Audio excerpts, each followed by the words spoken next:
Hold on tight, Zimwaves TV fans.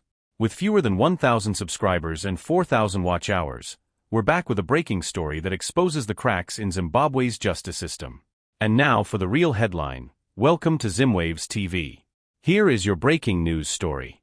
The bail ruling for Senator Timba and the Avondale 63 has been postponed yet again, marking the fifth delay in this controversial case. Today, the High Court claimed it wasn't ready to deliver its decision, pushing the ruling to Monday, September 23rd.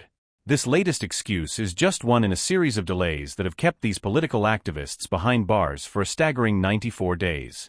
By Monday, they will have endured 14 agonizing weeks in prison, their hopes of justice fading with every new postponement. Senator Timba and the Avondale 63 were arrested earlier this year for allegedly participating in a protest calling for electoral reforms and an end to corruption in Zimbabwe. The group, made up of political activists, students, and community leaders, has been accused of violating strict laws that the government often uses to crush dissent.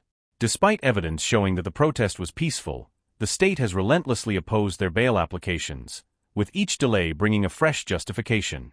Today's reason? The court wasn't prepared.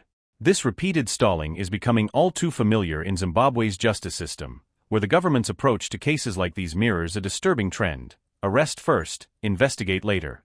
The continued imprisonment of Timba and the Avondale 63 highlights the misuse of the judiciary to suppress political opposition and silence critics. Time and again, we see pre-trial detention being used not for serious offenses, but as a political tool to intimidate and punish those who dare to speak out. The Constitution may guarantee certain rights, but the government's handling of this case suggests otherwise.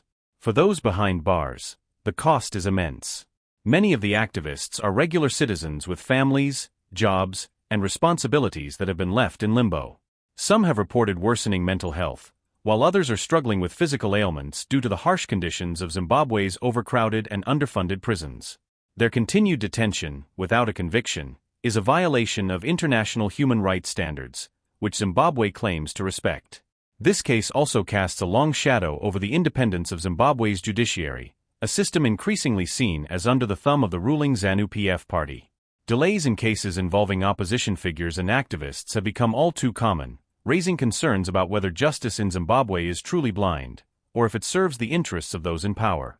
International human rights organizations, including Amnesty International and Human Rights Watch, have called for Zimbabwe to uphold the rule of law and stop using the courts as a weapon of political repression.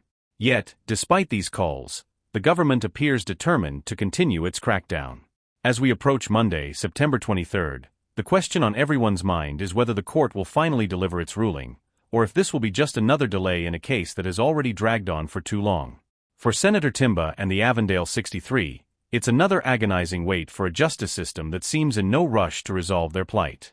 Stay tuned to Zimwaves TV as we continue to follow this developing story and shine a light on the injustices happening in Zimbabwe today.